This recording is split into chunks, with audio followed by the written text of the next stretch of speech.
Ola de novo, que tal? Estamos de volta en tempo de entrevista para seguir analizando a actualidade de Santiago. Recibimos hoxe a concelleira do BNG, Elvira Cienfuegos. Boa noite, benvida. Hola, boa noite. Temos que empezar falando polo protagonista da xornada en Santiago, que non é outro que Adrián Varela, despois de que na fin de semana trascendera que solicitou a Xunta de Goberno, deu o seu visto bo para que o Concello lle pagara o seu abogado no caso de que saia declarado inocente na operación Pokémon. Hoxe o concelleiro comparecía en rolda de prensa e daba un pouco marcha atrás, dicía que case con total seguridade mañá mesmo retirara esa solicitude. Como valoran esta decisión dende o BNG? Parece que non hai conciencia de que realmente hai alarma social, a xente de Santiago síntese agraviada, a imaxe da cidade viuse moi deteriorada durante todo este tempo para que, ademais, se pida que a propia institución da que a imaxe foi reiteradamente danada, pois ademais se faga cargo das costas dunha defensa. Parece improcedente, por unha parte, esa demanda e tamén que se lle aceptara, porque calculemos o que pasaría se todos os demais optasen por esta mesma opción. A verdade é que sería para as arcas municipais un grave escarnio e creo que para a cidadanía tamén un agravio máis inaceptable. En calquera caso, pareceme que diga que se saíse libre dos cargos que ahora mesmo se lle imputan, sería cando faría uso de todo iso, pois a verdade é que entendo que non é posible de outra maneira, tal como están establecidas as leis. Mesmo entendo que, dado o tipo de imputacións que ten, só procedería, en último termo, pedir un anticipo condicionado á súa devolución posterior. Non estamos a falar dunha situación inesperada, imprevista, que se producira nunha instalación municipal un accidente que pudera derivarse de aí responsabilidades penais, non é o caso. Por lo tanto, parece desde logo ben desafortunada, por non decir ousada, por non decir arrogante, esta proposta e tamén esta aceptación por parte da Xunta de Goberno. Di vostede arrogante, pero é legal. É o que insistía nesa rolda de prensa Adrián Varela, que está amparado pola lei, que existen antecedentes no Concello de Santiago de outros traballadores do Concello que fixeron a mesma solicitude, que se aprobou no seu momento. Entende que non debería ser cuestionada nese sentido?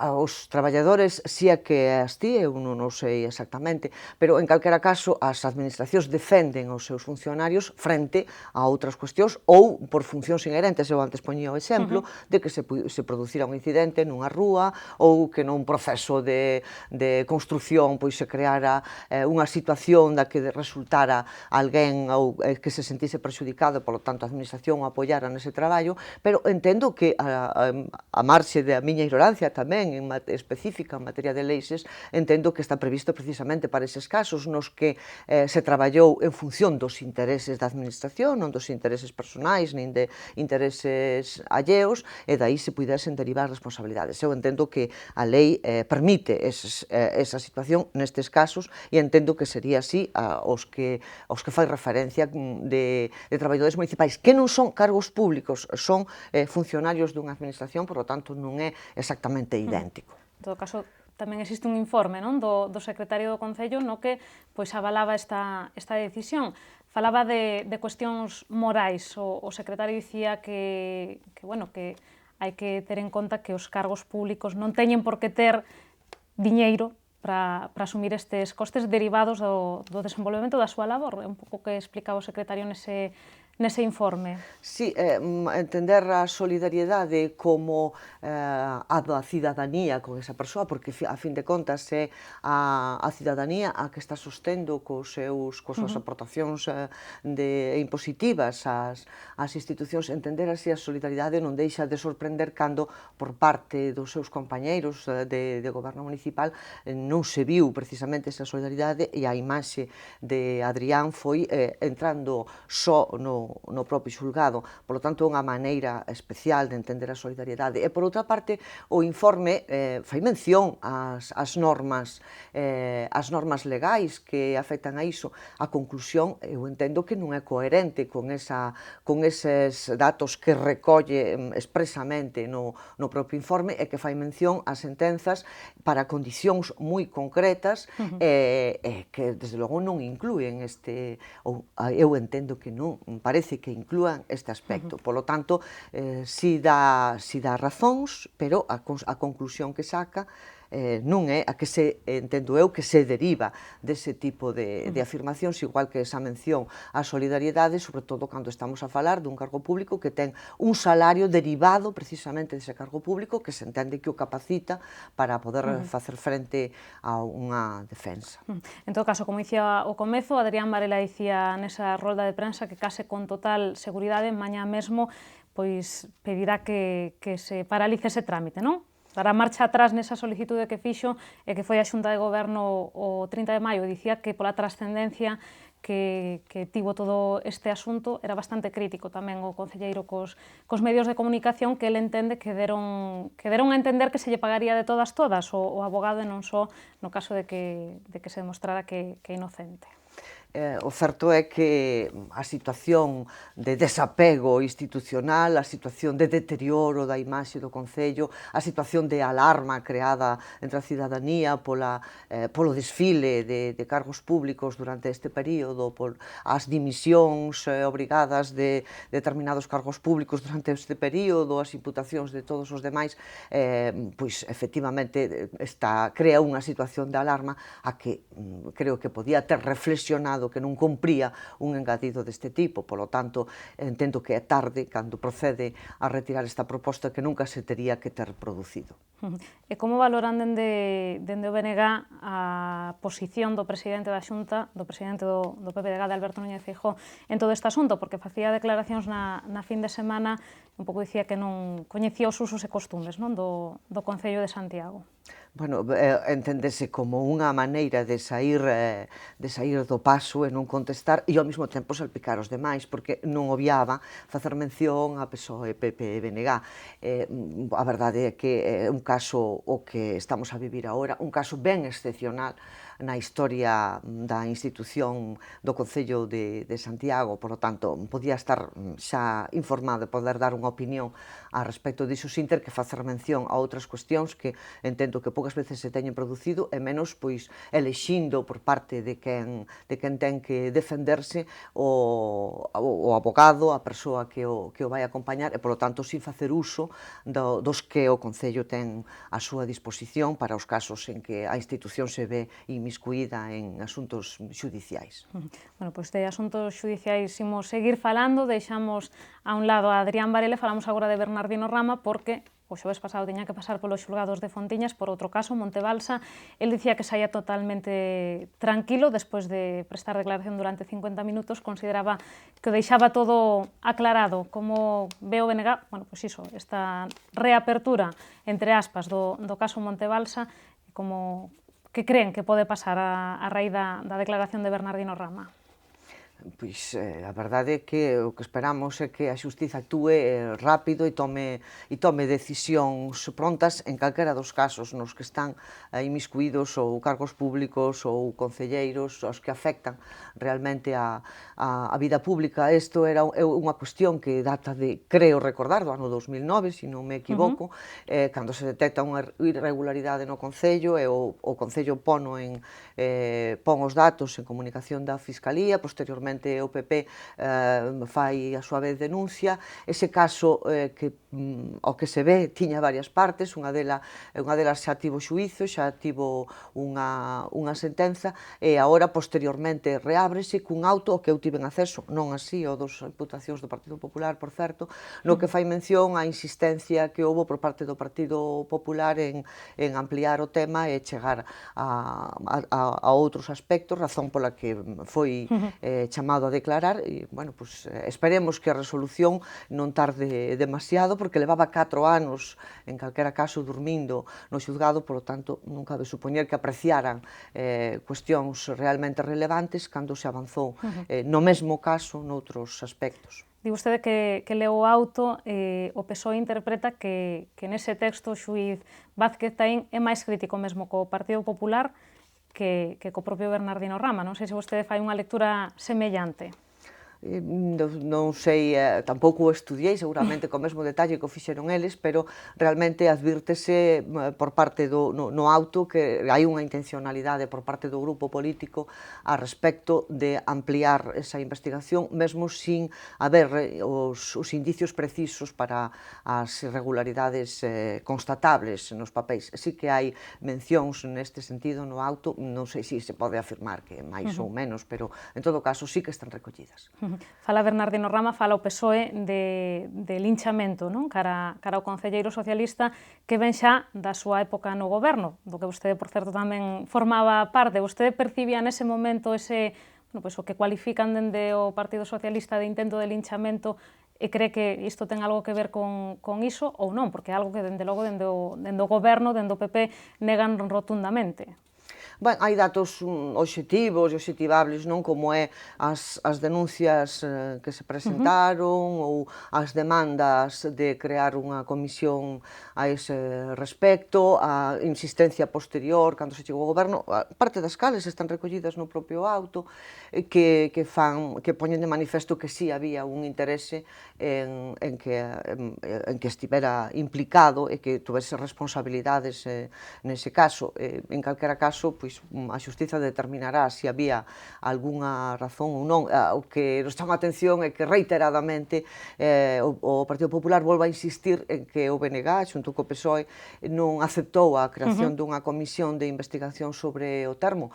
Eu non sei se o Partido Popular aceptaría ahora unha comisión de investigación sobre calquera dos aspectos en que son imputados algúns dos concelleiros. Esa era a circunstancia. Realmente estaba xa en mans da xustiza cando se pedía unha comisión de investigación. Nos entendemos naquel momento que non era procedente, como tampouco agora pedimos a respecto dos casos en que están sendo investigados do Partido Popular. Eu creo que convén comparar cousas que sexan comparables e non é exactamente a mesma situación cando se investigou o caso das facturas falsas que afectaban a un concelleiro, non é o mesmo caso que cando se intentou investigar isto porque xa estaba en mans da xustiza. Sí, porque lamenta o Partido Popular que vostedes, os nacionalistas, non pediran a dimisión do Bernardino Rama no seu momento e así que a pediran agora, cando volve este caso a sair á luz.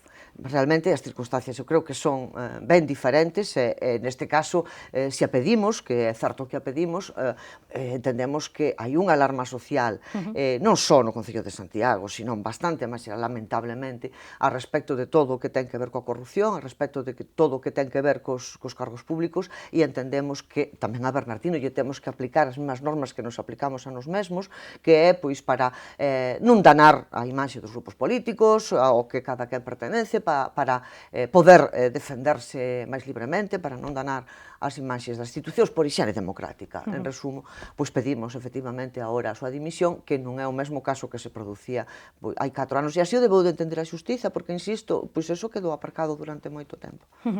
Dicíamos que este caso ven dende o ano 2009, o seguinte tema do que imos falar creo que ven antes mesmo, que é a nova depuradora. Nesta semana, pois, o Partido Socialista encendía unha nova alarma ao respecto da EDAR, preguntáballe ao Goberno como pode influir esa decisión de Eurostat de pedir que o 50% do custo das novas depuradoras corra a cargo dos cidadáns beneficiarios. No caso da de Santiago, pois estamos falando de moitos millóns de euros. O BNG insiste que os fondos europeos comprometidos para esta actuación seguen estando en risco, sería unha nova pedra no camiño, non? Efectivamente, a depuradora de Santiago é unha necesidade, é unha urxencia xa desde o ano 2000, cando precisamente sendo concelleiro Néstor Rego de Medio Ambiente conseguiu que a Xunta se comprometera a avanzar nese tema e foi o concelleiro Cuíña visitando esa zona quen por fin fixo que se incluíra no Plan Hidrolóxico Nacional, pero desde aquela os avances con distintas pedras no camiño por un lado ou por outro pois son realmente moi pequenos. E neste momento, esa proposta de convenio que o Concello aprobaba, pois non só non desvela as dúbidas, sino que nos sitúa nun escenario anterior ao 2008, cando houve o primeiro exposición pública de estudio ambiental. Ese convenio no que as tres partes adquirían distintos compromisos, o do Ministerio era con cartos europeos exclusivamente, facía mención tamén a que tiñan que gastarse antes do 2015, porque é para o único prazo para o que é posible, para uns proxectos que son 2007 e 2013 prorrogables ata o 2015, pero, por lo tanto, a depuradora teria que empezar no 2013, o cal vai a ser xa imposible. A Augas de Galicia comprometíase a unha cantidade e era o Concello quen asumía todo o demais. De momento, pois ese outro 15% con IBE, ademais, e outros gastos engadidos, pero en calquera caso era a única partida que non estaba limitada. Polo tanto, unha situación nova pois pode significar para o Concello moitísimo máis aportación que desde logo non sería de ningún interese. Hasta ahora estábamos traballando dentro do marco dun convenio que incluía, por exemplo, colectores que foron financiados exclusivamente por parte do Ministerio, que foi quen contratou a obra, e esta depuradora entraba dentro dese marco. Despois as cousas foron cambiando, en outubro decíase que o 20% correría a cargo da Xunta do Concello, agora xa é 15 máis 15, e ademais ese 15 con IBE, e ademais o outro limitado e concreto, etc. Polo tanto, pois a verdade é que é para preocuparse polo futuro, un futuro que desde logo debería de ser inmediato, porque é unha no Goberno non ven eses motivos para a preocupación, din que os fondos europeos non están en risco. Esa afirmación non a fundamentan en nada, e o propio convenio fai mención a este aspecto, sinalando que o proceso é 2007-2013, os fondos son 2007-2013 prorrogables ao 2015, que se non hai eses fondos non nos aportarán, que pode ser que consigan outros 2014-2020 e entón sí os aportarían, é a mención que se fai no propio convenio, pero é que os informes por parte da intervención municipal tamén fan mención a iso, que non está ben delimitado cal vai ser a aportación do Concello nin a garantía deses fondos, polo tanto non é só unha interpretación do BNG. O propio Ministerio, na pregunta feita no Parlamento do Estado por parte do BNG, tamén evita facer mención a que si están ou non garantidos os fondos europeos, cousa que nos preguntábamos expresamente, porque entendemos que son fondos que teñen un tempo, unha temporalidade, e unha vez rematado ese tempo non son de uso.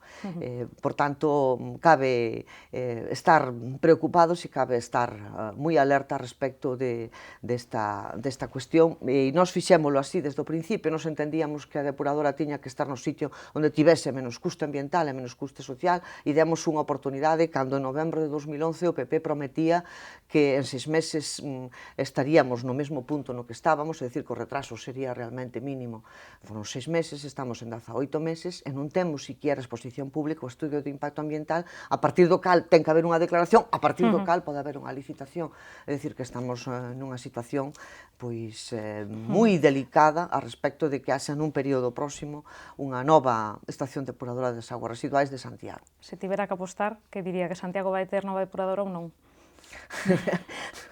Ás veces é difícil combinar o desexo co que unha ve. Eu, desde logo, o desexo que a teña é canto antes posible e no sitio de menor custo ambiental e social, pero tamén teño dúbidas moi serias a respecto de que se vai a conseguir, sobre todo porque non teño ningún dato que me permita sacar estas conclusións, porque sempre se está a decir que van a estar os fondos europeos, non importa que se faga isto porque vai vir isto outro, pero ao final non temos absolutamente nada, ni siquiera coñecemos este preproxecto, este anteproxecto que foi adxudicado en setembro, que tiña 3 meses de tempo para levarse a termo, neste momento aínda non é coñecido e simultaneamente tiña que estar facendo o estudo de impacto ambiental para a súa exposición ao público. E despois pasa tempo. Na pasada ocasión pasou un ano e é un período bastante común. E despois da declaración de impacto aínda pasa normalmente outro ano e a depuradora leva 42 meses, é o que está previsto para funcionar. Por lo tanto, vemos as perspectivas moi lonxanas. E iso é moi importante porque de sabelo pódense tomar medidas paliativas. Por exemplo, poñer a funcionar o colector que vai desde San Lázaro ata Ponte Pedriña e, polo tanto, facer que as augas vayan parcialmente depuradas e, sobre todo, non vayan todas a un tempo, como ocorre agora nos sitios, porque non hai en todos os sitios separación de augas pluviais e residuais e, polo tanto, que a capacidade da depuradora, que a depuradora poida depurar, por unha parte. Por outra, podese facer un pretratamento que elimine determinados materiais que non vayan directamente ao río. Todo iso se veu adiando coa perspectiva de que era nun ano, en 2 anos. Agora, a verdade é que me parece que o vemos aínda con máis distancia lonxe. Bueno, pois, como dicía vostede, agardemos que se equivoque, non? Efectivamente. Moitísimas grazas, concelleira, rematouse o noso tempo. Moitas grazas. Ata aquí chegou este preguntoiro, recoméndolles que sigan informados a través de calquera dos medios do Grupo Correo Gallego. Nos volvemos mañá con máis novas a partir das 8:15 da tarde. Grazas por estaren aí.